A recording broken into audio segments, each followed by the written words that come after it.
और आज की क्लास में हम आपको पढ़ाएंगे ली Chatelier principal and its application. और हमने आपको बच्चों इफेक्ट ऑफ टेम्परेचर चेंज पढ़ाया था, जो हम दोबारा रिपीट कर रहे हैं। Now look at the board, look at the screen I share with you.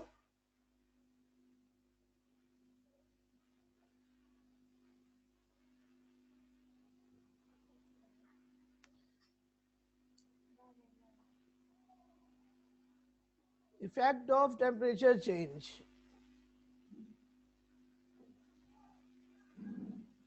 Students, कल मैंने आपको बताया था कि ली चैटलियर प्रिंसिपल के मुताबिक टेम्परेचर का फैक्टर अप्लाई करेंगे तो उसके लिए हमें ये देखना होगा, Syed Hasan don't do this, Syed Hasan साहब don't do this.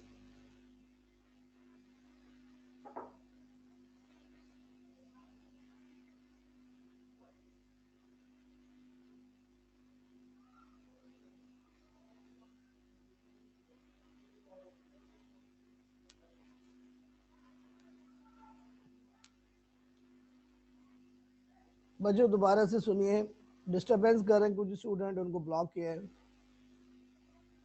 According to Le Chatelier principle, when a temperature of a system is increased at equilibrium, the equilibrium will shift to that direction in which heat is absorbed. बच्चों, ली Chatelier principal के मुताबिक अगर हम equilibrium पर temperature को increase कर दें, यानी टेम्परेचर बढ़ा दें, तो इक्विलिब्रियम उस डायरेक्शन में शिफ्ट हो जाएगा जिस डायरेक्शन में रिएक्शन एंडोथर्मिक होगा, यानी जिस डायरेक्शन में हीट एब्जॉर्ब हो रही होगी। बच्चों, टेम्परेचर चेंज करने से इक्विलिब्रियम पोजीशन भी डिस्टर्ब होगी और इक्विलिब्रियम कांस्टेंट भी चेंज हो जाएगा। बच्चों, ये वाहिद फैक्टर है टेम्परेचर का जिसको चेंज करने से केसी भी चेंज हो जाती है। लेकिन बच्चों, केसी कैसे चेंज होती है ये मैंने आपको कल बताया था। मैंने आपको बताया था कि अगर हम टेम्परेचर चेंज का इफेक्ट इक्विलिब्रियम पर स्टडी कर रहे हैं तो हमें ये देखना पड़ेगा कि what is the sign of the delta H, what is the sign of the delta H. अब अगर डेल्टा एच का वैल्यू पॉजिटिव होगा तो टेम्परेचर बढ़ाने से फॉरवर्ड रिएक्शन होगा, और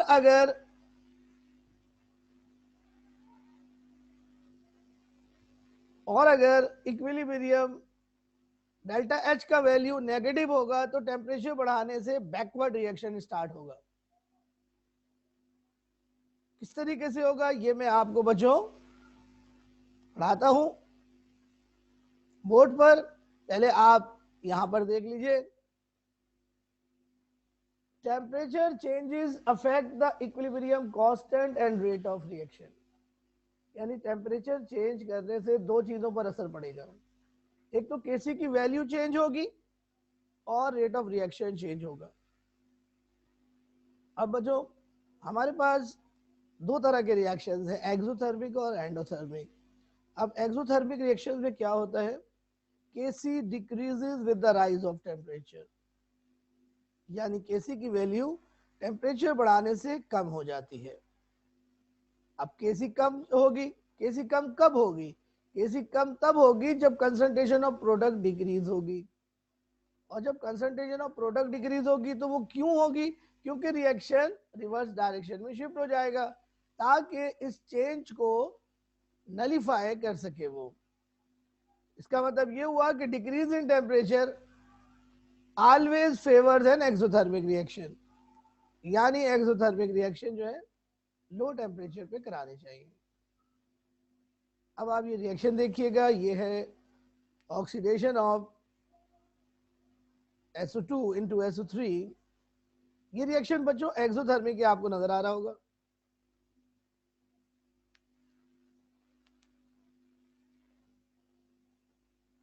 आप ये देखें बच्चों, नेगेटिव साइन नजर आ रहा है आपको। ये नेगेटिव साइन ये बता रहा है कि रिएक्शन एक्सोथर्मिक है। तो ली चैटलियर प्रिंसिपल का कहना है कि अगर हमने इसका रिएक्शन का टेम्परेचर बढ़ाया तो इक्विलिब्रियम बैकवर्ड डायरेक्शन में शिफ्ट हो जाएगा, क्योंकि बैकवर्ड डायरेक्शन में रिएक्शन एंडोथर्मिक है। क्योंकि टेम्परेचर बढ़ाने से रिएक्शन उस डायरेक्शन में जाता है जिस डायरेक्शन में रिएक्शन एंडोथर्मिक होता है। देखिए ऊपर वाली डायरेक्शन में रिएक्शन जो है वो एक्सोथर्मिक है, ऊपर वाली डायरेक्शन में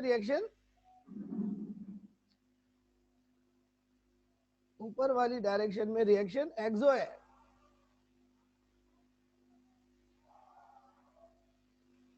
और अगर हम बैकवर्ड डायरेक्शन में देखें तो रिएक्शन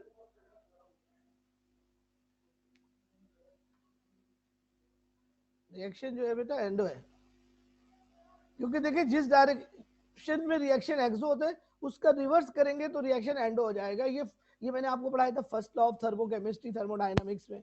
डेल्टा एच का साइन चेंज हो जाता है जब हम इक्वेशन को रिवर्स करते हैं। Is it clear to you? अब आप नीचे वाला रिएक्शन देखिए। नीचे वाले रिएक्शन में केसी की वैल्यू टेम्परेचर बढ़ाने से बढ़ जाती है, यानी डायरेक्ट रिलेशन होता है केसी का टेम्परेचर के साथ। जब केसी की वैल्यू इंक्रीज होगी तो इसका मतलब है कंसंट्रेशन ऑफ प्रोडक्ट भी इंक्रीज होगी और रिएक्शन फिर फॉरवर्ड डायरेक्शन में शिफ्ट होगा ताकि ज्यादा से ज्यादा प्रोडक्ट बनाए और इस चेंज का असर जाहिर कर सके। बस increase in temperature always favours endothermic reaction.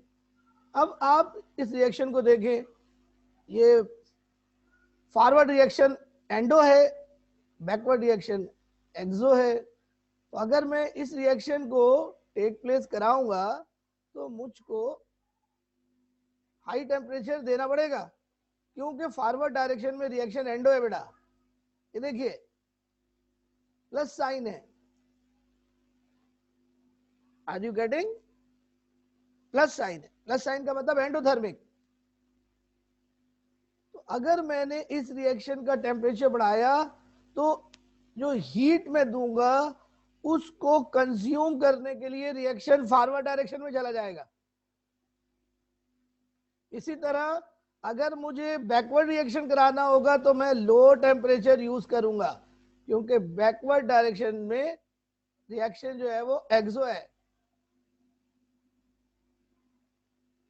Is it clear to you?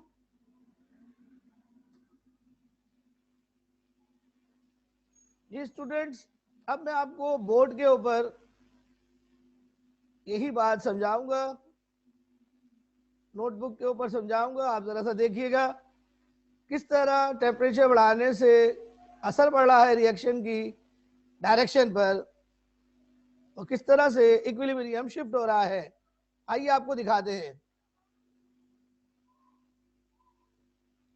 Normal pen कर दें या अटक अटक के चल रहा है?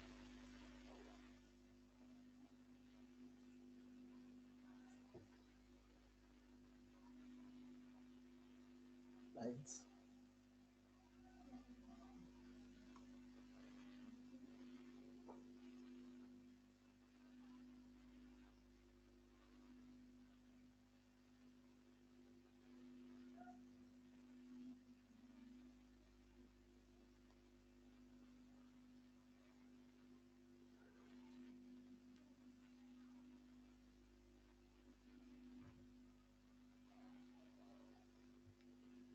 स्टूडेंट देखिए टेम्परेचर बढ़ाने से क्या होगा।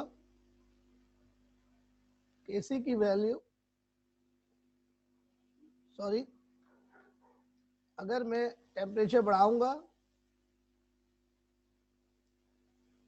तो केसी की वैल्यू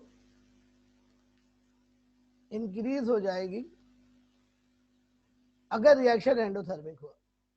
इसका मतलब हुआ टेम्परेचर और केसी में डायरेक्ट रिलेशन है एंडोथर्मिक रिएक्शन के लिए।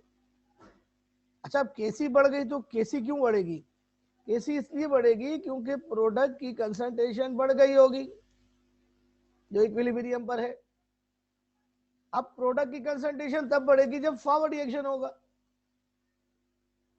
प्रोडक्ट की कंसंट्रेशन कब बढ़ेगी? जब फॉरवर्ड रिएक्शन होगा। तो इसका मतलब ये हुआ अगर मैंने टेम्परेचर बढ़ाया तो फॉरवर्ड रिएक्शन बढ़ जाएगा, लेकिन ये बात तब होगी जब रिएक्शन क्या हो, एंडो हो। क्या हो? एंडो हो। लेकिन इसके बरक्स अगर मैंने टेम्परेचर बढ़ाया तो केसी की वैल्यू डिक्रीज हो जाएगी, क्योंकि दोनों में इनवर्स रिलेशन है।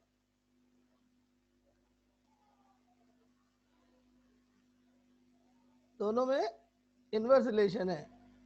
इसका मतलब है केसी डिक्रीज हो गई। केसी डिक्रीज हो गई इसका मतलब है प्रोडक्ट की कंसंट्रेशन डिक्रीज हो गई, क्योंकि दोनों में डायरेक्ट रिलेशन है। अब प्रोडक्ट की कंसंट्रेशन डिक्रीज कब होगी? जब कौन सा रिएक्शन होगा? Backward reaction. तो इसका मतलब ये हुआ कि अगर टेम्परेचर में बढ़ाऊंगा तो बैकवर्ड रिएक्शन जो है वो बढ़ जाएगा, लेकिन ऐसा तब होगा जब रिएक्शन क्या होगा? एक्सो होगा। इसका मतलब ये हुआ कि टेम्परेचर बढ़ाना जो है वो, टेम्परेचर बढ़ाना सूदमंद नहीं है एक्सो के लिए। सो एक्सोथर्मिक रिएक्शन को हम लो टेम्परेचर पे कराएंगे तो हमें ज्यादा प्रोडक्ट मिलेगा, और अगर एंडोथर्मिक रिएक्शन से हमें ज्यादा प्रोडक्ट बनाना है तो हाई टेम्परेचर हम यूज करेंगे। तो ये है पूरी समरी जो मैंने आपको कल पढ़ाई थी। ये मैंने एक दफा फिर रिपीट कर दी आपके लिए।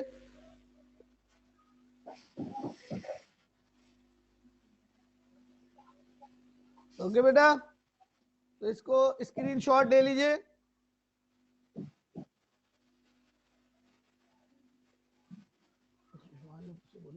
क्यों कम करते हैं?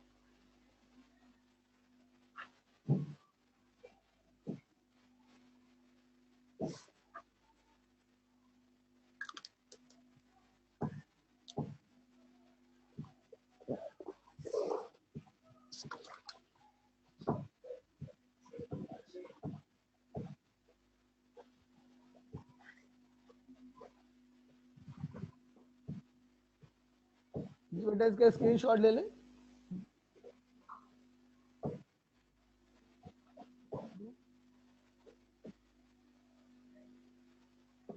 ओके स्टूडेंट,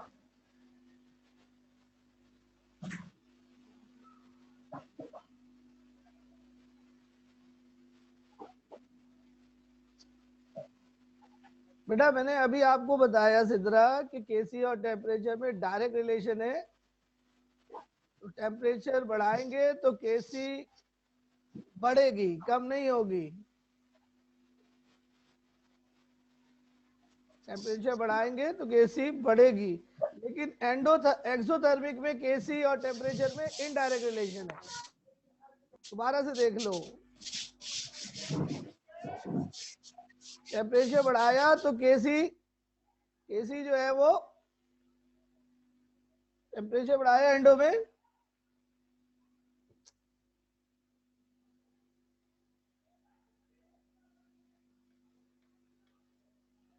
टेम्परेचर बढ़ाया, देखो बेटा यहाँ पर हमने, तो केसी बढ़ गई। तो डायरेक्ट रिलेशन हो ना बेटा। लेकिन एक्सो में जो है वो टेम्परेचर और केसी में इनडायरेक्ट रिलेशन है। अब मैं टेम्परेचर बढ़ाऊंगा तो केसी कम हो जाएगी, डायरेक्ट नहीं है, इनडायरेक्ट है एक्सो में। ये आपने ध्यान में रखना है कि एंडोथर्मिक के लिए केसी और टेम्परेचर में डायरेक्ट है और एक्सो के लिए इनडायरेक्ट है। ओके,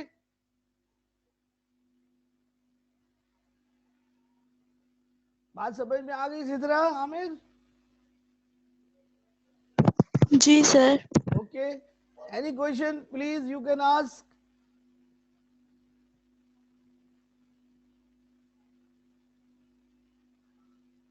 बेटा क्लियर हो गया बेटा? प्लीज जल्दी से बता दो।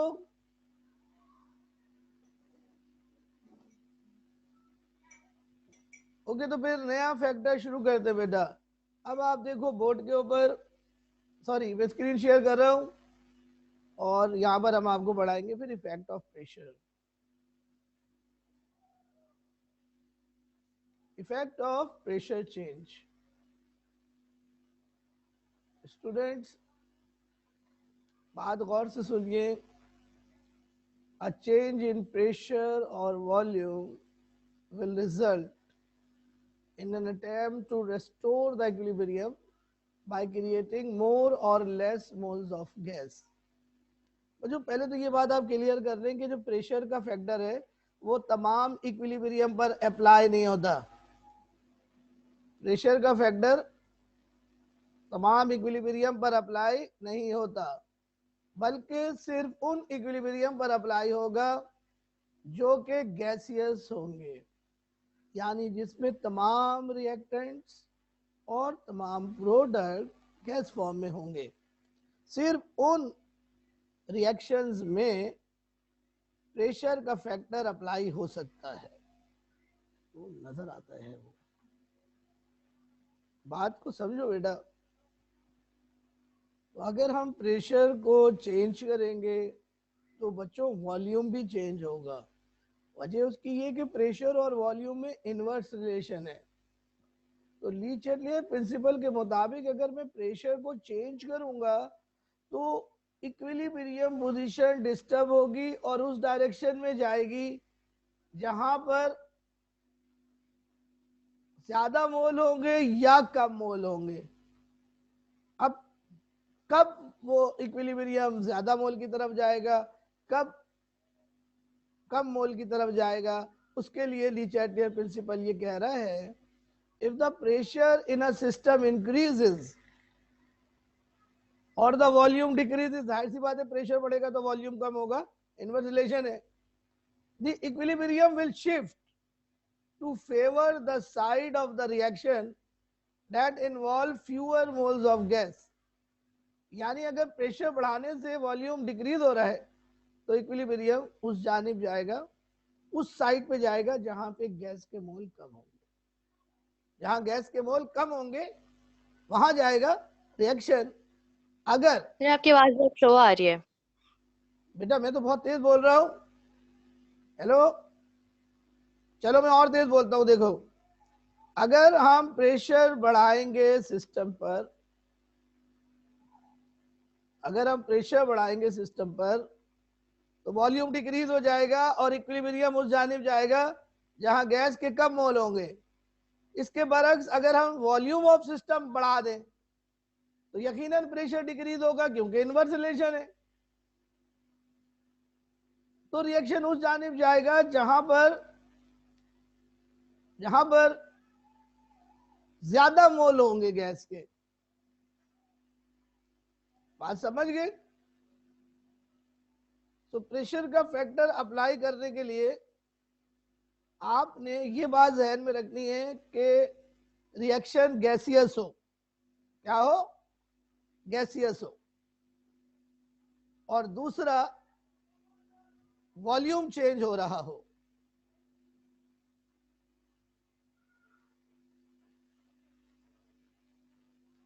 अभी मैं आपको ये बोर्ड के ऊपर समझाता हूं, देखिए आगे बोर्ड पर समझाता हूं आपको। देखिए क्या होगा अगर रिएक्शन बच्चों सारी की सारी रिएक्टेंट्स और प्रोडक्ट एक ही स्टेट में हो गैस में, तो हम प्रेशर का फैक्टर लगा सकते हैं। ऐसे इक्विलिब्रियम को जिसमें तमाम चीजें एक ही फेज में हो उसे हम कहते हैं होमोजीनस। तो प्रेशर का फैक्टर लगाने के लिए हमें पहली बात ये ध्यान में रखनी है कि रिएक्शन क्या हो, गैसियस हो, होमोजीनस हो, तो हम प्रेशर का फैक्टर लगा सकते हैं। और दूसरी शर्त यह है कि there must be change in volume और change in mole. There must be change in volume or change in mole. यानी जब रिएक्शन हो तो वॉल्यूम भी चेंज हो रहा हो। अगर वॉल्यूम चेंज नहीं हो रहा तो प्रेशर का फैक्टर हम नहीं लगा सकते, चाहे रिएक्शन गैसियस भी हो। बात समझ में आ रही है? अब ली चैटलियर प्रिंसिपल क्या कहता है प्रेशर चेंज के लिए? वो आप देखें, रूल क्या है? रूल ये है कि अगर मैं प्रेशर बढ़ाऊं किसी भी रिएक्शन पर, तो रिएक्शन उस डायरेक्शन में जाएगा, equilibrium shifts, equilibrium shifts to that direction, shifts to that direction where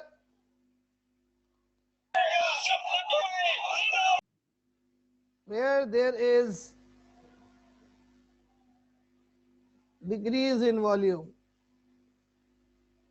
where there is decrease in volume, यानी रिएक्शन उस डायरेक्शन में जाएगा जहां पर वॉल्यूम जो है वो कम हो।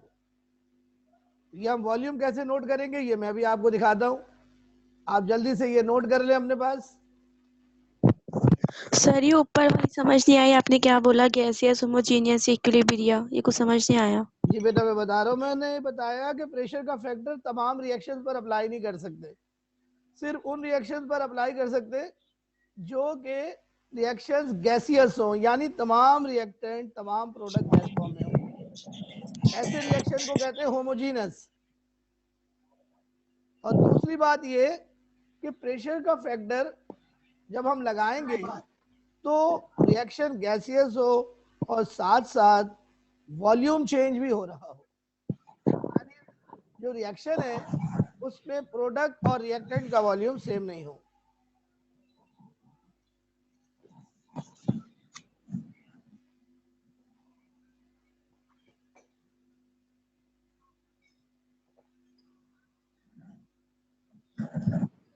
तो बात समझ में आ गई?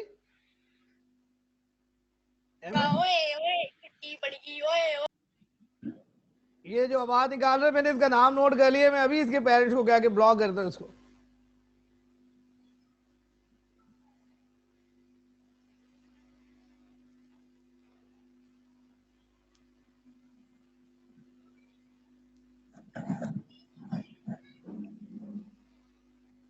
यार मैंने आवाज तो नहीं बंद करने को कहा था ना बेटा। जी बेटा नोट कर लिया आपने?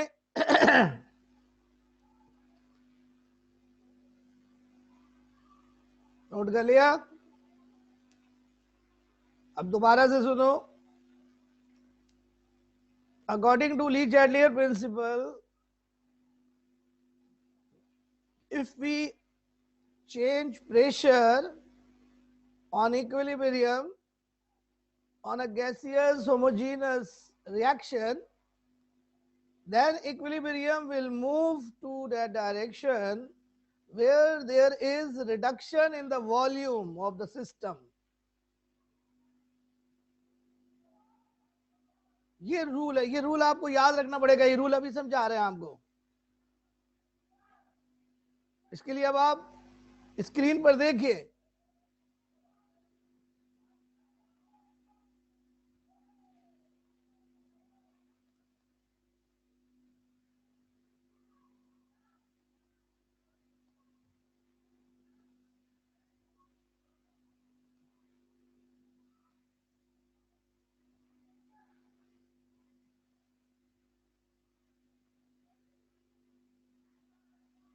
जी स्टूडेंट्स शुरू करते हैं।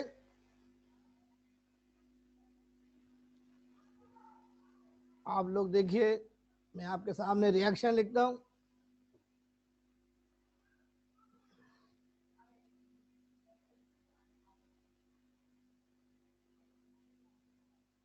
देखिए इस रिएक्शन को,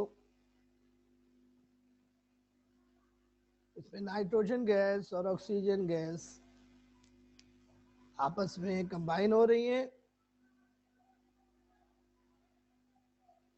और नाइट्रिक ऑक्साइड फॉर्म हो रही है, NO गैस फॉर्म हो रही है, कोफिशिएंट यहाँ पे 2 है। स्टूडेंट अब इस रिएक्शन को देखें, क्या ये गैसियस है जी?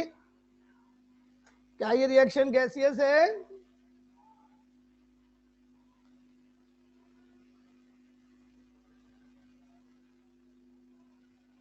शैल जी बेटा गैसियस है, वेरी गुड। तो ये होमोजीनस इक्विलिब्रियम है। आवाज खोल दोगी बेटा?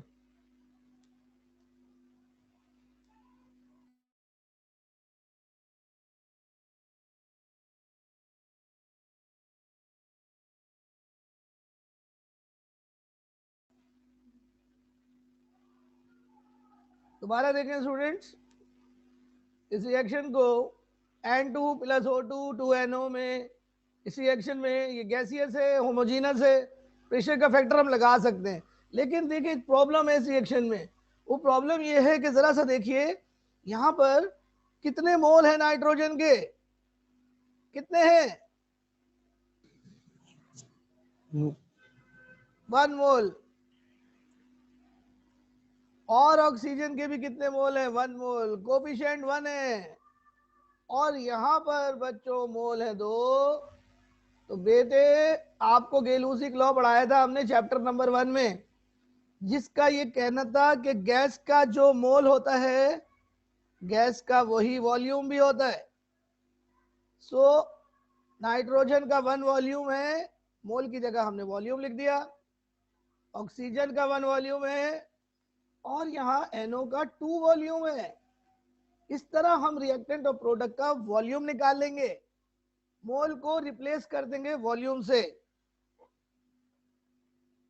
समझ गए बात? अब जरा टोटल वॉल्यूम तो गिनो, कितना हो गया रिएक्टेंट का? 1 प्लस 1, 1 प्लस 1, 2 वॉल्यूम। और प्रोडक्ट का टोटल वॉल्यूम कितना है? 2 वॉल्यूम। तो आओ जरा मुझे बताओ, ये रिएक्शन जो है क्या इसमें वॉल्यूम चेंज हो रहा है? वॉल्यूम चेंज हो रहा है या नहीं? No sir. नहीं हो रहा वॉल्यूम चेंज।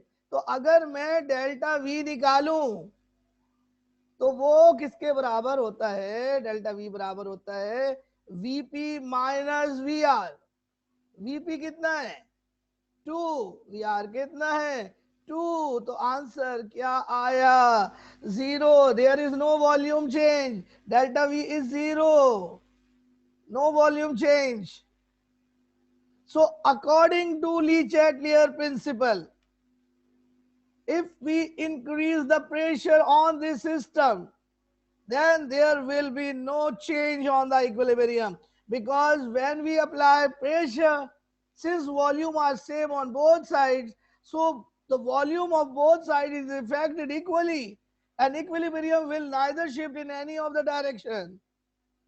यानी प्रेशर बढ़ाने से इक्विलिब्रियम किसी भी डायरेक्शन में शिफ्ट नहीं होगा।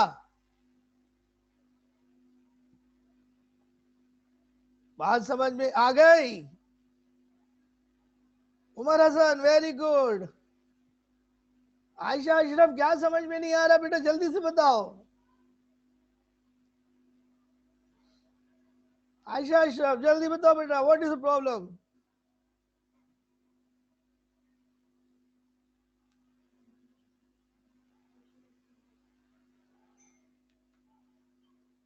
प्रेशर हम एक्सटर्नली बढ़ाएंगे ना बेटा, प्रेशर एक्सटर्नली बढ़ाएंगे या फिर हम वॉल्यूम को चेंज कर देंगे, यानी कंप्रेस कर देंगे सिलेंडर को। तो बच्चों यहां पे प्रेशर बढ़ाने का कोई फायदा होगा? नहीं, प्रेशर बढ़ाने का कोई फायदा नहीं होगा। बेटे ये नीचे क्यों नहीं जा रहा है? ये नया पेज क्यों नहीं? तो बच्चों इसको कॉपी करो।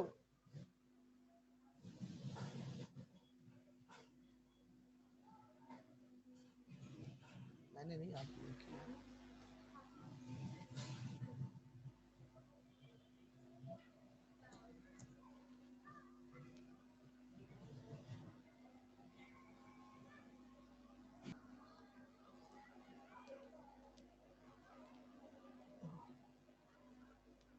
जी बच्चों जल्दी से इसको कॉपी कर लें।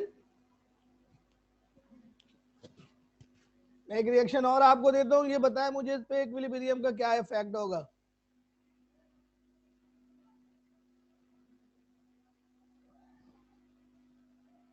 जी एग्जांपल दे रहा हूं मैं अभी आपको, बेटा पहले ये कॉपी कर लें। को बुला लें, उसको बताओ। सर अभी आपने ली चैटलियर की स्टेटमेंट बोली थी ना, जो ये चेंज ऑफ प्रेशर पे बोली थी, जी वो रिपीट कर दें प्लीज। मैंने ये बोली थी कि according to Lee Chatelier's principle, if pressure is increased on gaseous homogeneous reaction, then equilibrium will shift in that direction where there is decrease in volume, where there is reduction in volume, यानी जिस direction में volume कम होगा equilibrium उस direction में जाएगा। अब मैं आपको एक एग्जांपल दे रहा हूं, जल्दी से देखिए इसे और मुझे बताएं इक्विलिब्रियम कहां जाएगा।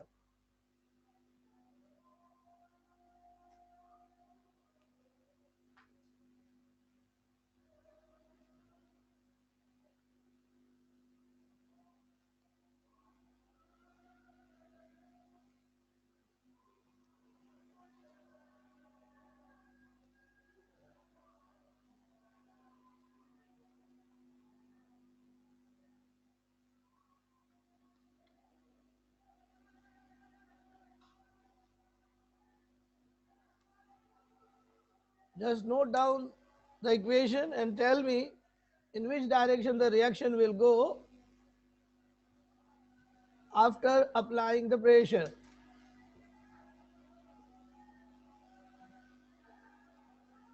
Note down the equation.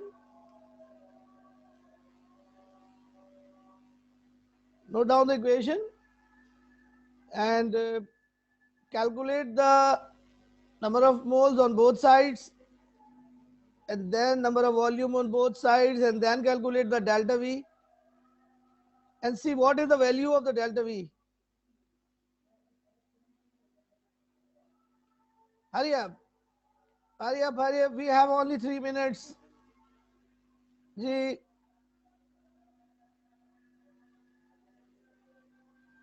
ओहो, तो डेल्टा वी जीरो आ रहा है, डेल्टा वी जीरो आ रहा है, no change in the volume. So what is the effect of increasing the pressure? What is the effect of increasing the pressure? Will have any effect? No effect, Umar Hassan. Right answer, absolutely right. So if we increase the pressure on this equilibrium, which is the gaseous homogeneous equilibrium, so the increase in pressure will have no effect. Will have no effect on this equilibrium. Okay. So student यहीं पे हमारी आज की class wind up हो रही है।